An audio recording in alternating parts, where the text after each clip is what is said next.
안녕하세요. 감성책방의 이병찬입니다. 이번에는 김은주 지음의 생각이 너무 많은 30살에게 라는 책을 가져와 봤어요. 30살, 20대의 시간을 뒤로하고 30대를 새롭게 시작하는 나이입니다. 그러다 보니 생각이 많아지는 게 어떻게 보면 당연한 것이 아닐까 싶어요. 20대를 돌아보면서 나는 그동안 무엇을 했는가? 또 30대를 바라보며 앞으로 나는 무엇을 해야 하는가 등등 여러 생각에 잠길 수 있습니다. 그러다 보면 불안하기도 초조하기도 하고 또 조바심이 나기도 하죠. 그런 청춘들에게 저자이신 김은주님은 정말 귀한 조언들을 해주십니다. 네, 작가 김은주님께서는 현재 구글에서 소속 디자이너로 근무를 하시는데요. 구글이면 정말 수많은 인재들이 근무하고 싶어하는 그런 전 세계에서 가장 좋은 회사잖아요. 하지만 현재 자리에 있기까지 정말 수없이 많은 고뇌와 시련들을 겪으셨다고 합니다. 그리고 그러한 시간들 덕분에 깨닫고 배운 것들이 많다고 하시는데요. 그래서 책에 담긴 위로와 조언의 깊이가 깊지 않나 싶습니다. 그럼 생각이 많은 30살 청년들에게 어떤 좋은 조언과 위로를 해주실지 들어보도록 하겠습니다. 낭독 시작해 볼게요.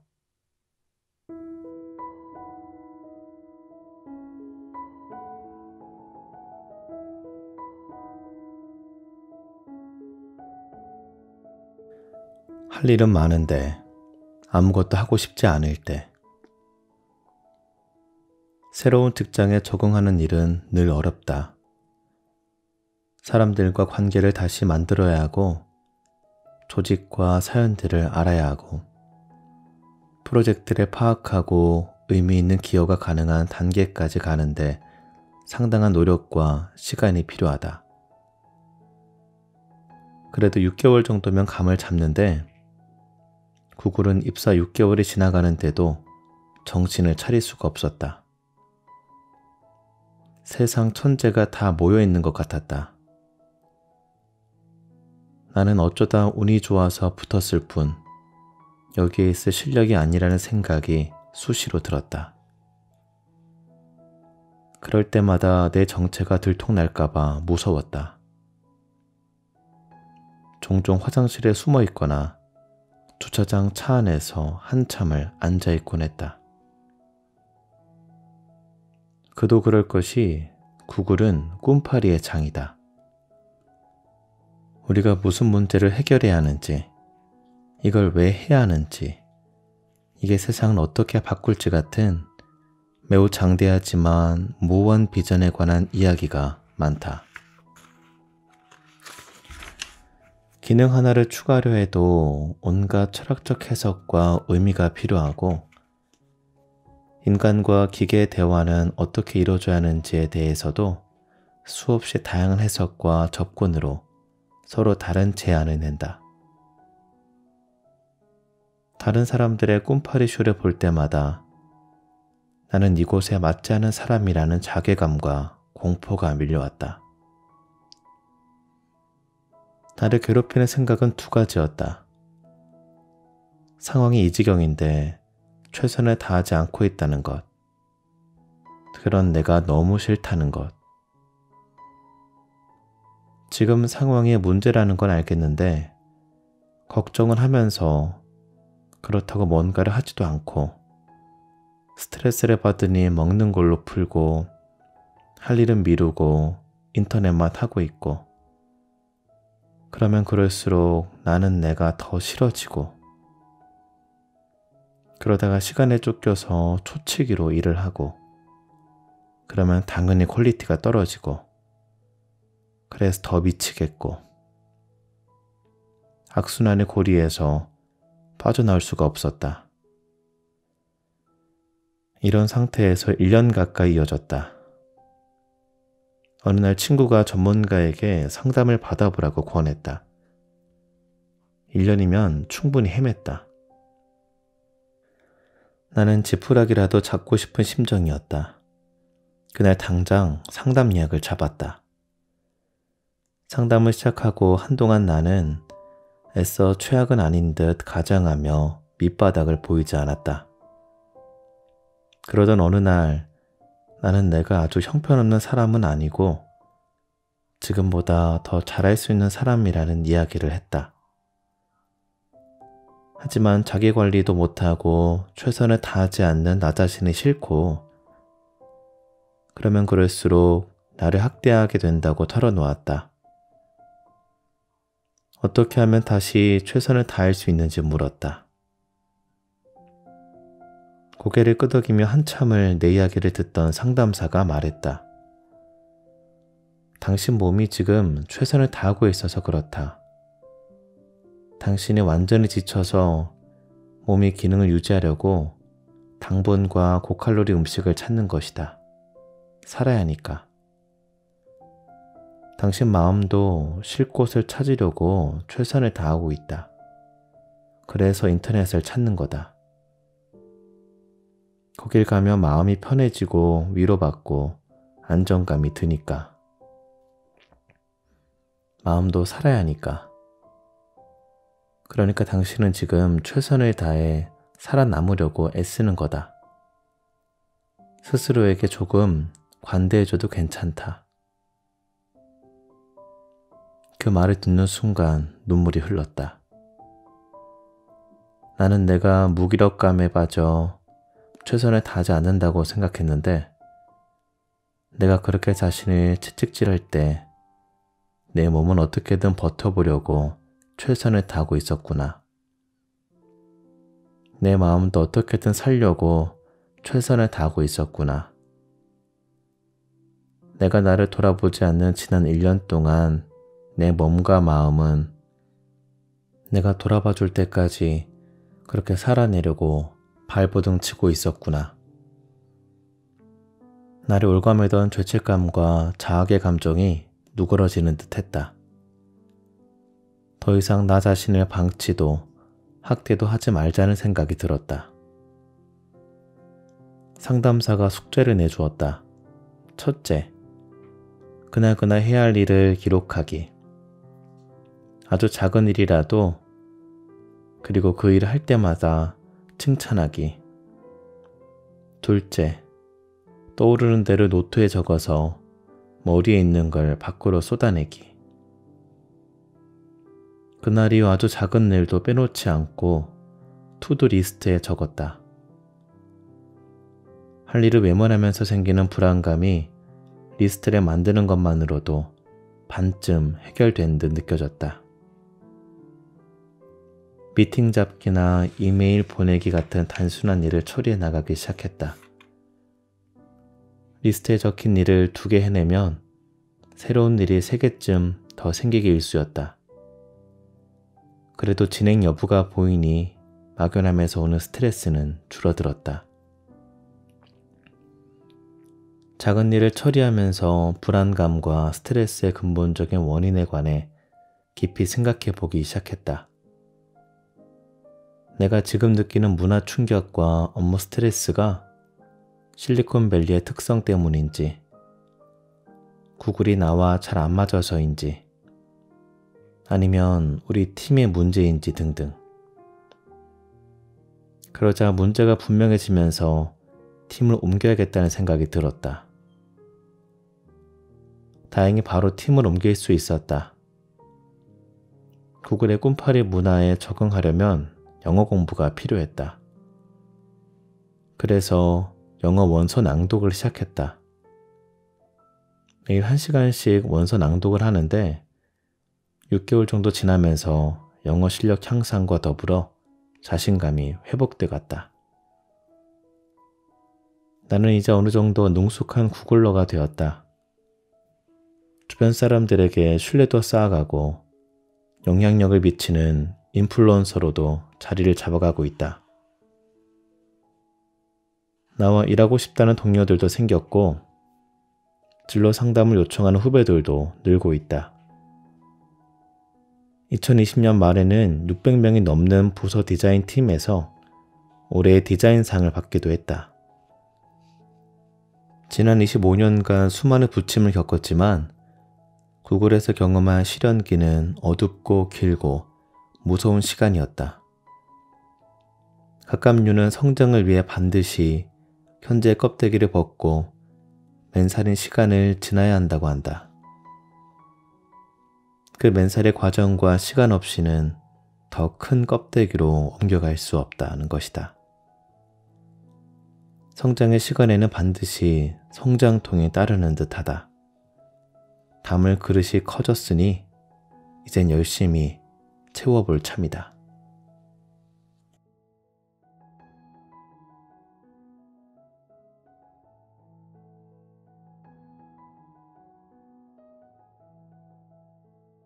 나 혼자만 힘든 게 아니었구나. 우물안 개구리가 되지 말자고 떠나온 미국 유학길이었다. 그런데 시간이 지날수록 내 생활 반경은 더 작은 우물 속 같았다. 한국 교회, 한국 드라마, 한국 음식, 한국 친구들. 이러려면 왜 타국 땅에서 이 고생을 하고 있나 하는 자괴감과 좌절감이 나를 괴롭혔다. 회사에서 안 되는 영어로 유독 버벅거린 날, 멀리 한국에서 엄마 소식이 들려온 날. 그런 날은 어김없이 내가 무슨 부귀영화를 누리겠다고 하는 생각에 시달렸다. 식물도 화분갈이도 하면 몸살을 앓는데 하물며 사회적 동물인 사람이 터전을 옮기는 건 쉬운 일이 아니다. 그래, 짐 싸자. 그렇게 다독이고 내팽개치고 다시 힘을 내는 세월을 10년쯤 보냈을 때 문득 깨닫게 되었다.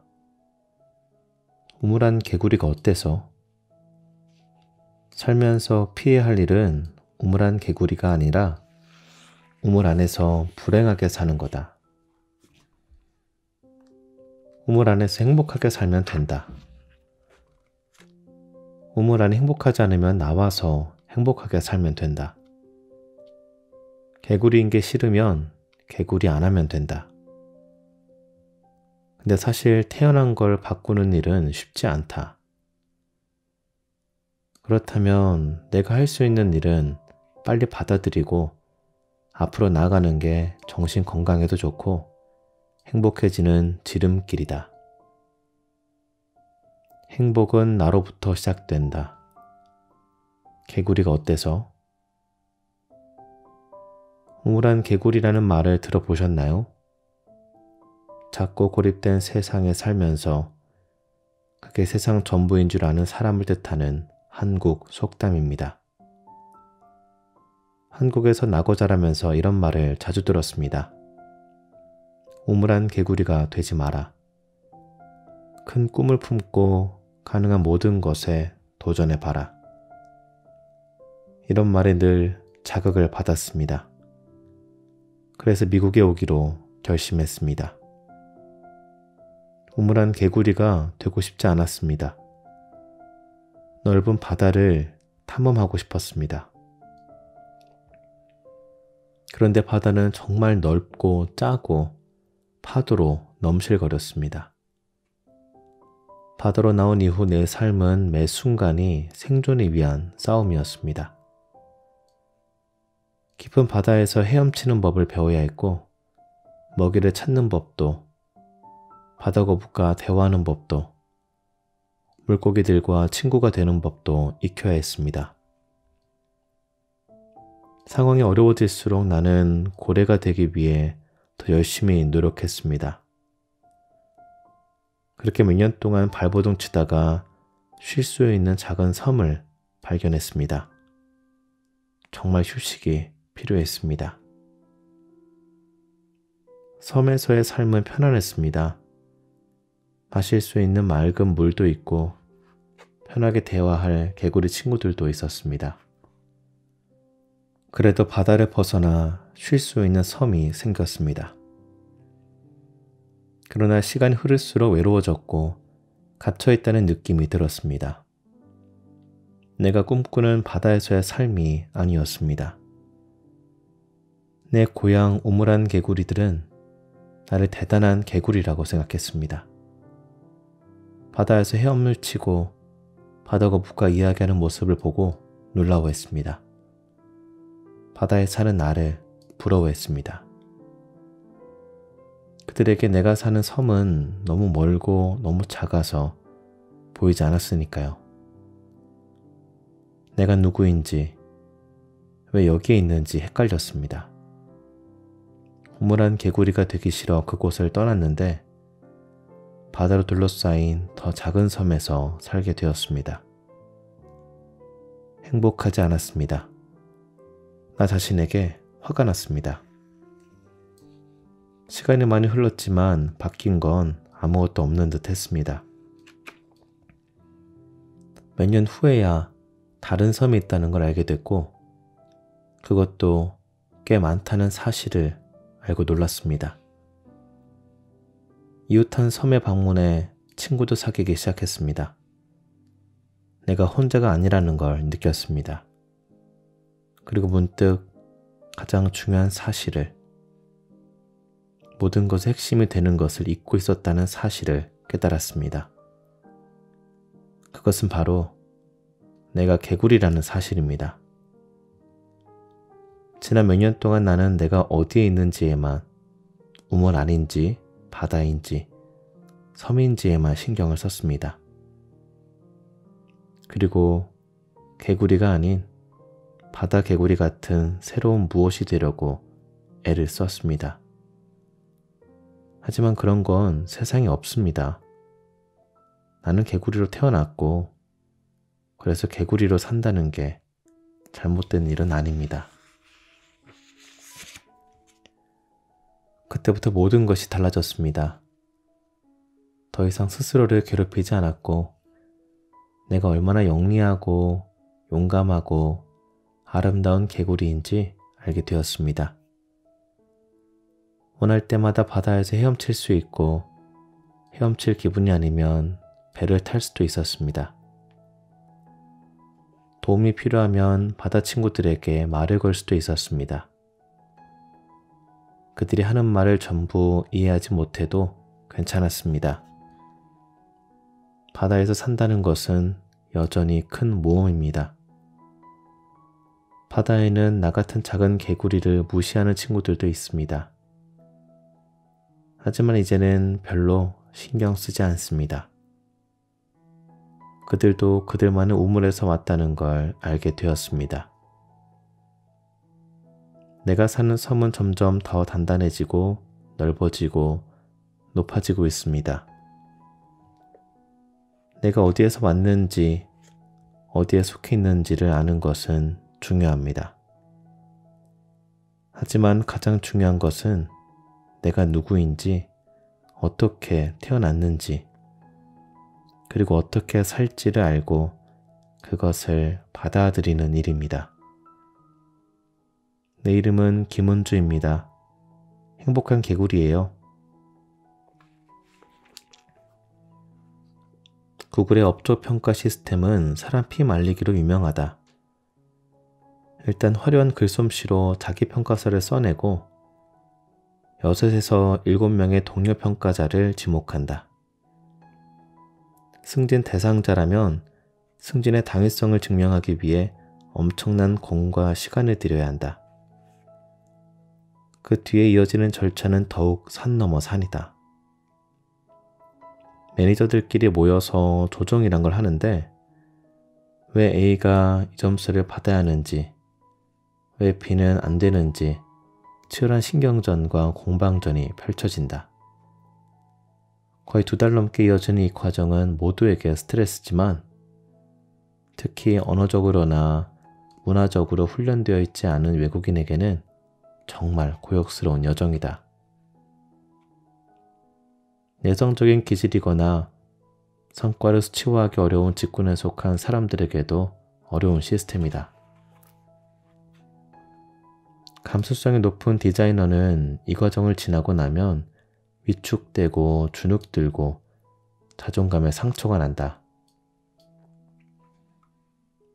2020년 평가 프로세스가 시작된다는 이메일을 받고 2019년에 처음으로 업적 평가를 겪으면서 멘붕을 겪은 일이 생겼다.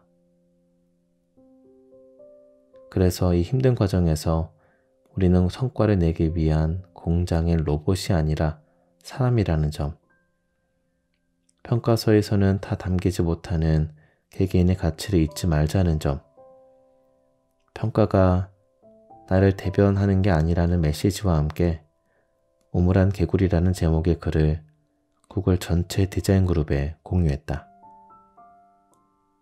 그런데 예상치도 못한 개구리들의 커밍아웃이 이어졌다. 이메일은 더 많은 그룹에 공유가 되었고 수많은 공감의 이메일이 오갔다. 개인적으로 자기 이야기를 이메일로 보내온 사람들도 있었고 1대1 면담을 요청하는 사람들도 있었다. 나는 그저 나의 지난 고군분투를 밝히며 개구리인 걸로도 충분히 괜찮다는 메시지를 전했을 뿐인데 여기저기서 개구리 커밍아웃을 보게 될 줄이야.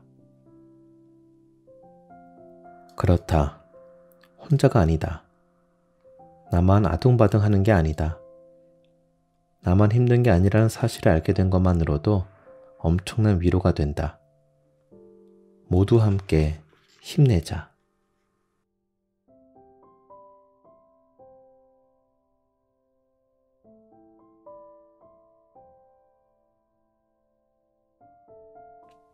쫄지 마.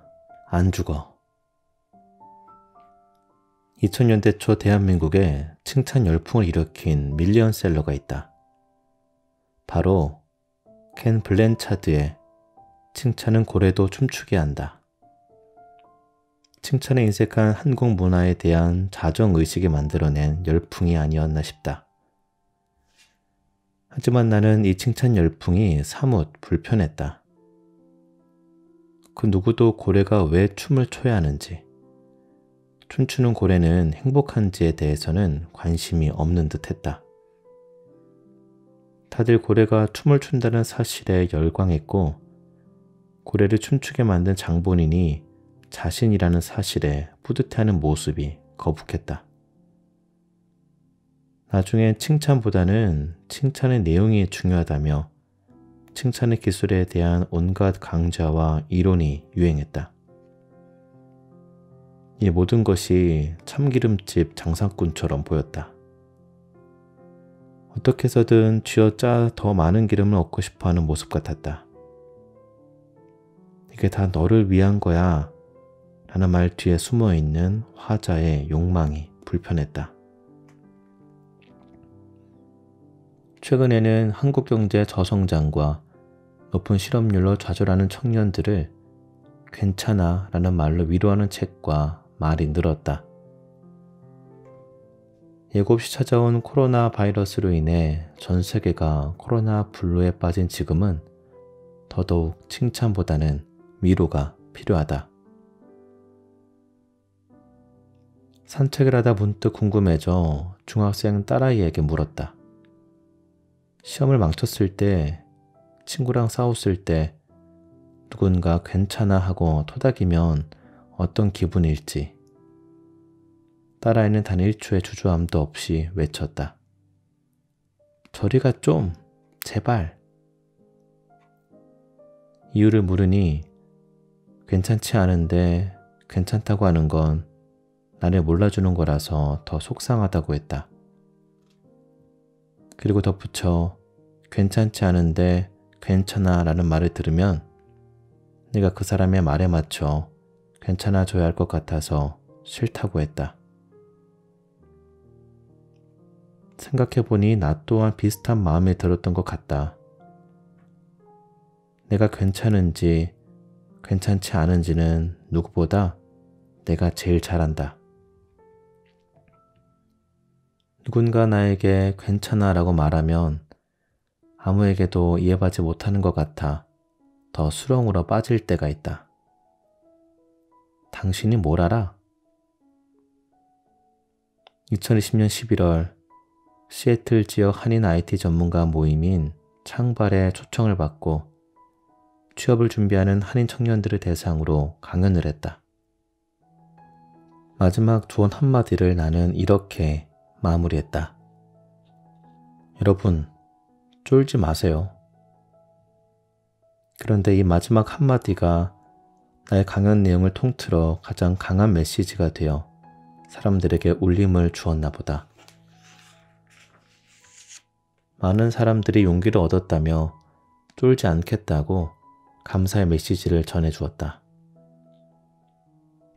생각해보니 이 시대에 우리 모두에게 필요한 말은 괜찮아가 아니라 쫄지 마가 아닐까 하는 생각이 든다. 괜찮지 않은 상황이다. 괜찮을 수 없는 상황이다. 아마도 코로나 바이러스가 가져온 이 말도 안 되는 초현실적 상황은 한동안 우리를 괴롭힐 것이다. 이미 닥친 현실이고 누구도 예외가 없는 현실이다.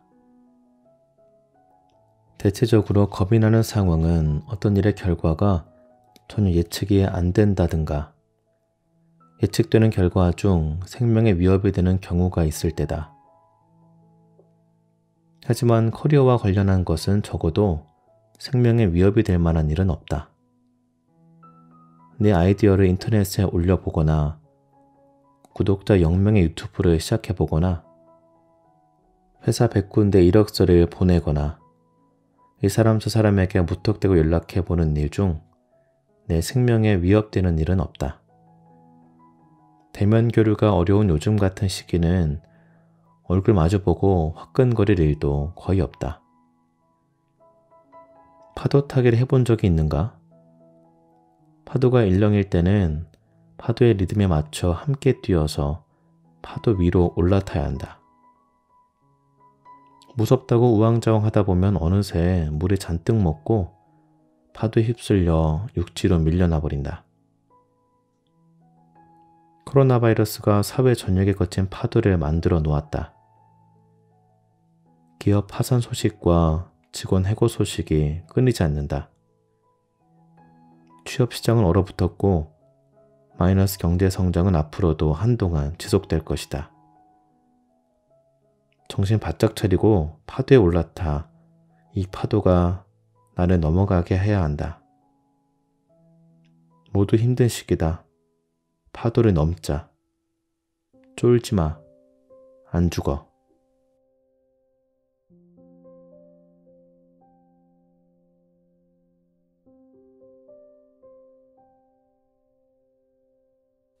흔들리지 않는 강한 자존감을 갖고 싶다면 신박한 마음 정리의 기술.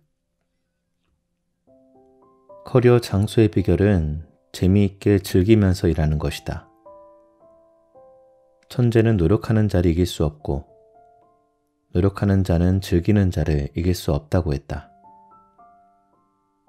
어떻게 하면 재미있게 오랫동안 일할 수 있을까? 재미를 느끼려면 자신의 기질과 성향에 맞는 일을 찾아야 하고 커리어를 오랫동안 유지하려면 자존감으로 마음 근육을 단단하게 만들어야 한다.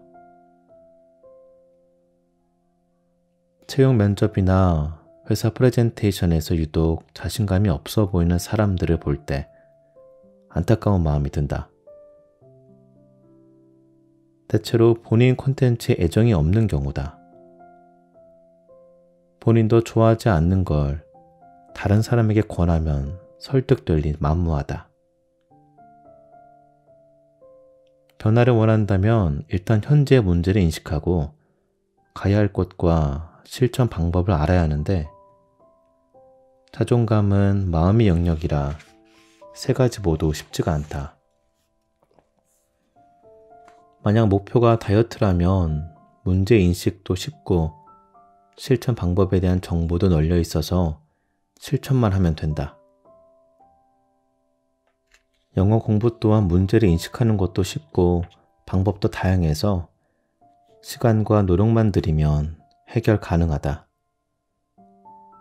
그런데 마음은 내 상태를 인식하는 것조차 쉽지가 않다. 문제인식조차 안 되니 변해야겠다는 의지도 생기지 않는다. 그러니 계속 수렁에 빠지거나 이유도 모른 채 방황하게 된다.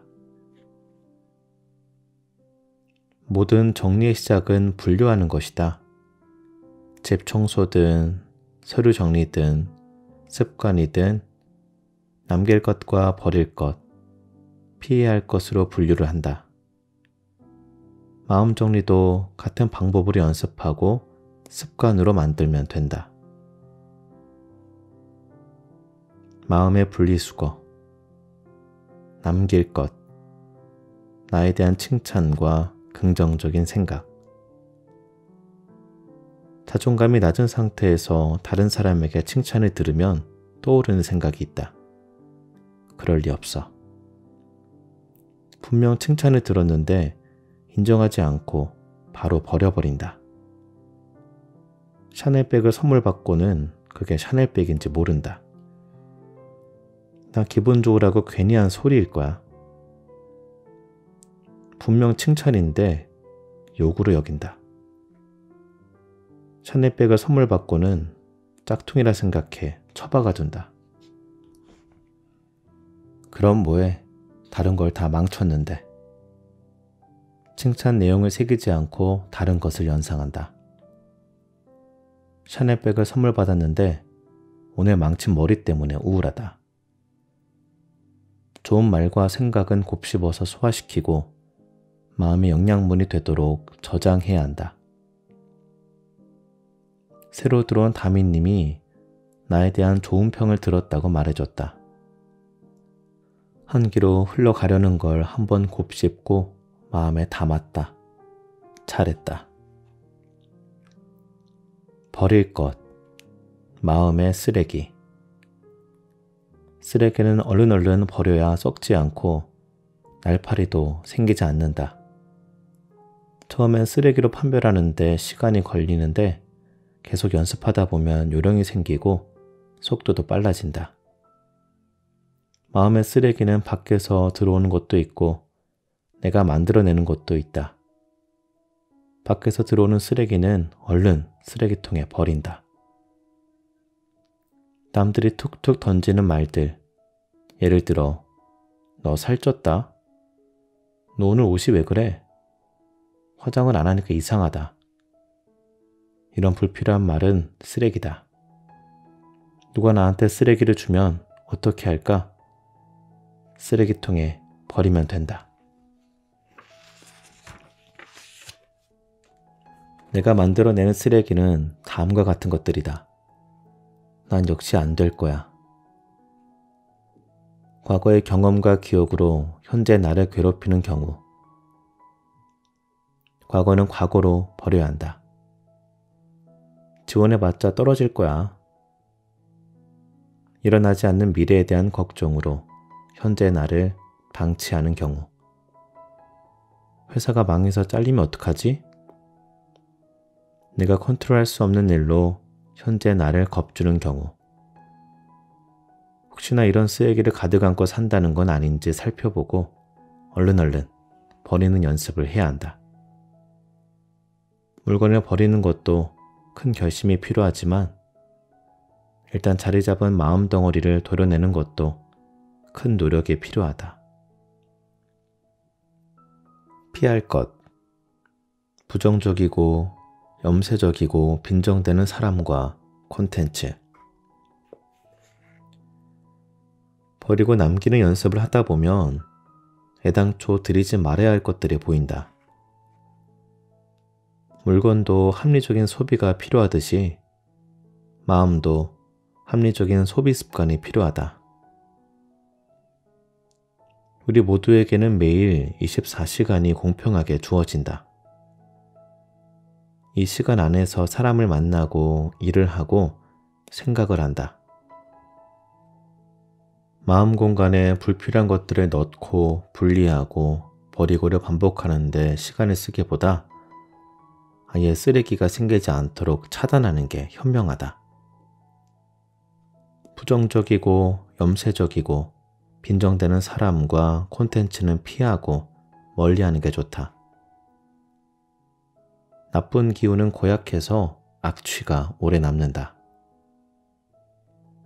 뉴스는 사람들의 시간을 뺏기 위해 그리고 광고로 돈을 벌기 위해 끊임없이 자극적이고 중독적인 스토리를 내보낸다. 소셜미디어 콘텐츠들은 좋아요를 얻기 위해 가짜를 예쁘게 포장한다. 부정적인 사람들은 대부분 겁쟁이라서 자신의 겁을 다른 사람들에게 전파해 군중 속으로 숨으려고 한다.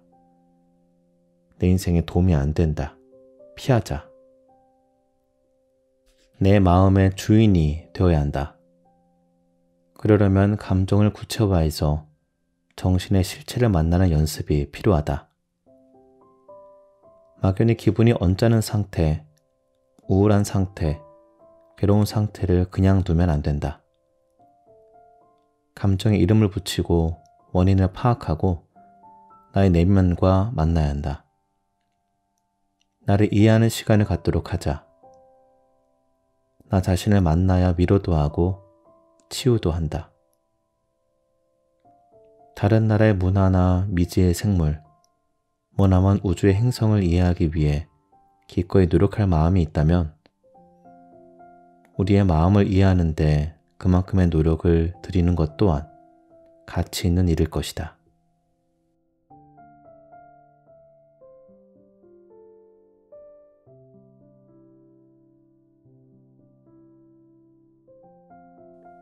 매일 좋은 기분을 유지하고 싶다면 마음의 근력을 키우는 운동 3가지. 앞에서 자존감을 위한 마음 정리에 관해 이야기를 나누었다. 감정을 구체화해서 정신의 실체를 만나야 한다는데 진정한 나 자신을 만나야 위로도 하고 치유도 한다는데 좋은 말인 건 알겠는데 대체 어떻게 하라는 건지 나 또한 답을 몰라 오랫동안 답답하기만 했다. 신체 건강을 위해 우리는 어떤 일들을 하는지 살펴보자. 주기적으로 건강검진을 받는다. 예방하고 초기에 발견하기 위해서다. 아프면 병원에 간다. 전문가의 진단과 치료를 받기 위해서다. 몸에 좋은 음식을 섭취한다. 신체에 필요한 영양분을 공급하기 위해서다. 운동으로 체력과 근력을 키운다. 건강관리를 위해서다. 마음도 신체와 마찬가지로 실천하면 되지 않을까? 전문가의 도움을 받고 좋은 영양분을 섭취하고 근력을 키우면 되겠지. 마음 건강을 위해 내가 해보고 효과를 본 몇 가지 방법을 공유하려고 한다. 중요한 점은 뭐든 꾸준히 해서 습관으로 만드는 것이다. 작심 3일이 발목을 잡는다면 매일 3일짜리 작심을 하면 된다고 하던가. 자존감 근력 키우기 감사 노트. 오프라 윈프리의 책 내가 확실히 아는 것들을 읽고 얻은 팁이다. 잠들기 전 10분 정도 노트에 글을 쓴다. 처음엔 하루 일을 돌아보고 감사한 내용을 적는 것으로 시작했는데 하다 보니 감사한 일 3가지, 잘한 일 3가지, 아쉬운 일 3가지를 적는 것으로 자리를 잡았다. 처음에는 정말 생각이 안 나고 막막했다. 어제와 비슷한 하루, 특별한 게 없던 하루, 혹은 엉망진창 망한 하루 같아서 감사한 일도 잘한 일도 생각나지 않았다. 그런데 억지로 곱씹고 끄집어내는 연습을 하다 보니 생각지도 못한 일에 갑자기 감사하고 뿌듯한 마음이 생겼다. 꾸준히 하다 보면 다음과 같은 효과를 얻을 수 있다. 첫째, 우울한 마음을 그냥 그런 기분으로 두지 않고 들여다보게 된다. 오늘 하루 무슨 일이 있었는지, 왜 이런 기분인지 쪼개서 살펴보고 정리하게 된다. 저명한 인지 심리학자이자 행동 경제학자인 데니얼 카너먼은 행복은 경험의 객관적 추정물이 아니라 무엇을 기억하느냐에 달려있다는 사실을 여러 실험을 통해 이론으로 정립했다. 우리 마음을 조종하는 기억은 매우 주관적이고 편향적이어서 잠깐 있던 일을 크게 남기기도 하고 실제 있던 좋은 일을 지워버리기도 한다. 그래서 하루를 복기하며 기억을 교정하는 일이 상당히 도움이 된다. 감사한 일과 잘한 일을 적다 보면 오늘 하루가 생각보다 나쁘지 않았다는 마음이 든다. 둘째, 매일 감사 노트를 쓰다 보면 어떤 일이 일어난 순간에 자연스럽게 바로바로 기록하게 된다. 그러면 그 순간의 감사한 마음과 잠깐의 행복을 좀 더 분명하게 기억에 남길 수 있다. 내 마음 상태를 매 순간 인지하는 게 매우 중요한 시작이다. 셋째, 주변에서 일어나는 일에 조금 더 관심이 생긴다. 남편이 한 말, 아이가 한 말, 회사 상사가 한 말 등을 주의 깊게 듣는 습관이 생긴다. 그리고 주변을 좀 더 관찰하는 부지런함이 생긴다. 한마디로 부지런히 움직이는 뇌 운동을 일상 속에서 계속하게 된다. 그럼 자연스럽게 마음 근육이 단단해진다.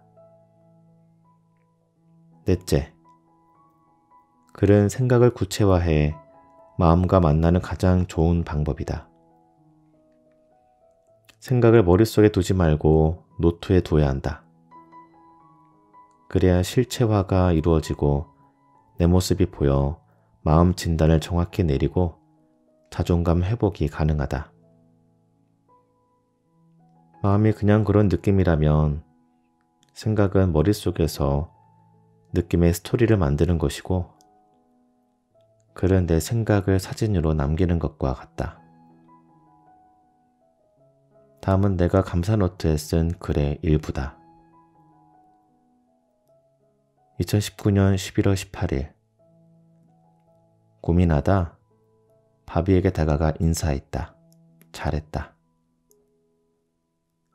2019년 11월 21일 두려움을 이기고 화이트보드로 걸어가 생각을 그렸다. 잘했다. 두려움을 걷어내면 나도 그리 나쁘지 않다. 2019년 11월 22일 한 주가 지나고 금요일이다. 감사하다. 이모네 가족과 저녁을 먹기로 약속을 잡았다. 생각을 미루지 않고 실천하는 나 자신에게 감사하다. 2019년 11월 25일 아침에 출근하는데 사이드 미러가 잡혀있는 걸 중간에 알아챘다. 어떻게 해야 할지 몰라 남편에게 전화를 했다. 이렇게 멍청한 이유로 전화해도 화내지 않는 남편이 고맙다. 마음에 좋은 양식 섭취하기. 분리수거를 통해 마음 쓰레기를 버렸다면 좋은 곳으로 채워야 한다. 이때는 전문가나 내공이 쌓인 사람들의 도움을 받는 게 좋다. 그 첫 번째는 바로 독서다. 이번에 글을 쓰면서 새삼 깨달은 바인데 글은 정돈된 생각의 결정판이다. 흘러가는 말과 달리 글은 오랜 시간 생각을 정리하고 메시지를 수정하고 공을 들여 다듬는 과정을 거친 사고의 산물이다. 하나 포스팅에도 내공이 필요한데 책 한 권이 만들어져 나오기까지 작가는 뼈를 깎는 정신수양의 시간을 보낸다. 좋은 책은 나의 내면을 다지는데 큰 힘이 된다. 반드시 자기계발서나 종교 서적처럼 내면 치유를 위한 책일 필요는 없다. 때로는 불량식품 같은 책이 도움이 되기도 한다. 한 번에 완독하려고 애쓰지 않아도 된다. 한 챕터를 읽든 한 단락을 읽든 내용에 관해 생각하는 시간을 충분히 갖는 게 중요하다. 마음 건강을 위한 독서는 시험 점수를 위한 입시 공부가 아니다. 속도와 양보다는 천천히 꾸준히 마음을 움직이는 운동을 하는 게 중요하다. 두 번째는 좋은 강연 듣기다. 지식 공유와 1인 미디어가 대세가 된 요즘은 유튜브에 좋은 강연이 넘쳐난다. 테드, 세바시 등 좋은 강연이 너무 많다. 일주일에 좋은 영상 한두 가지는 꼭 보고 곱씹어 마음에 남기는 연습을 하면 좋다.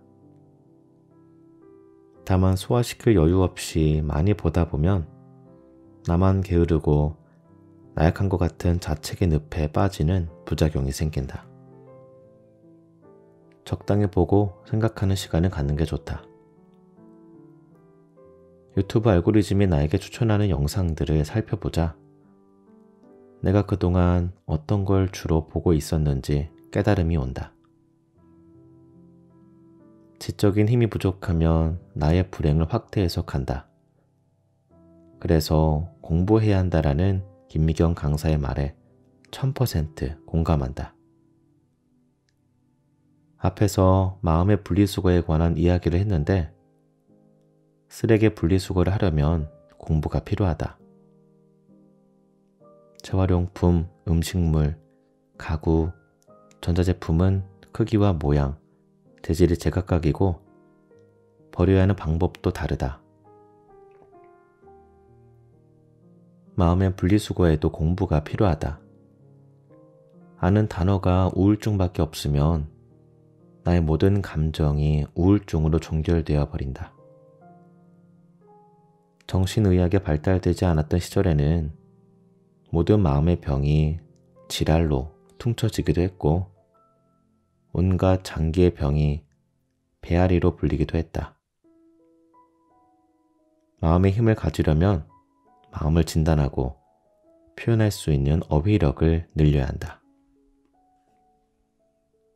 즐거움 분산하기. 우린 모두 여러 존재로 살아간다. 나는 디자이너이기도 하면서도 엄마이고 아내이고 딸이고 며느리이고 친구다. 또한 누군가에겐 고객이고 고용자이고 동네 이웃이고 인터넷에선 글을 쓰는 블로거다. 이 모든 존재가 나다. 감정이 상하는 이유는 내 감정에 올인하기 때문인 경우가 많다. 올인해서 상한 감정은 회복도 어려울 뿐더러 위험 부담이 크다. 여러 가지 나로 즐거움을 최대한 분산하면 즐거움의 밀도가 떨어지는 게 아니라 오히려 즐거움의 강도와 총량이 커진다. 요즘 다중자아나 부캐가 유행하는데 이것도 같은 맥락의 시도다. 나는 요즘 EK의 커리어 노트라는 블로그를 운영하며 부캐 EK로 활동하는 재미에 푹 빠져 있다. 현실에서 만날 수 없는 사람들을 EK는 아주 많이 알고 있다. 내 일상 속 인간관계는 한정적인데 EK는 싱가포르, 홍콩, 중국, 호주 등 전 세계 사람들과 소통한다. 나는 나를 내세우는 일에 그다지 호기롭지 않은데 EK는 아주 뻔뻔하고 능청맞다. EK가 내게 활력을 주어 전반적인 자존감도 올라가고 재미 지수도 높아졌다. 부캐의 긍정적 힘이다. 근력 운동으로 근육을 만드는 데는 꽤 오랜 시간과 노력이 필요하다. 마음도 근력 운동에 필요하다. 자존감은 마음의 단단한 근육과 같다. 오래 버티는 힘을 만들기 위해 나에게 맞는 자존감 운동을 시작하자.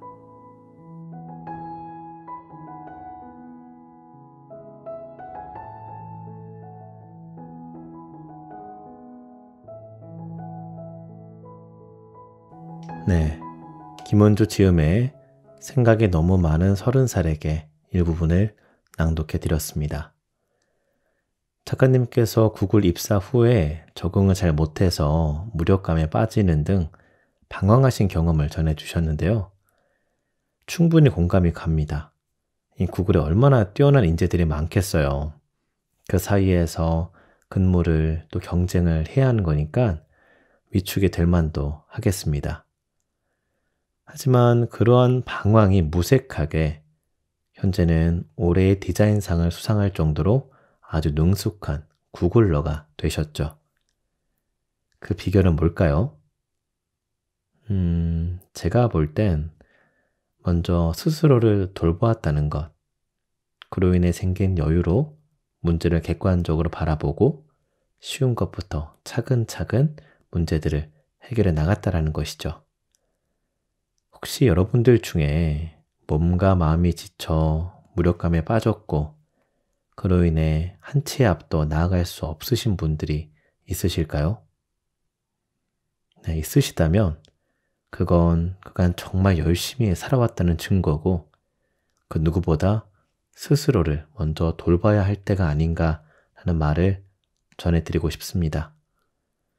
그리고 쉬운 것부터 이렇게 차근차근 해결해 나간다면 앞으로 우리가 닥칠 여러 위기와 시련들 중에 극복하지 못할 것이 있을까요? 네, 김원주 작가님께서 이렇게도 말씀해 주셨습니다. 쫄지 마, 안 죽어. 네, 감성책방 여기서 마무리하고요. 저는 또 다른 좋은 책으로 돌아오겠습니다. 끝까지 들어주셔서 진심으로 감사드립니다.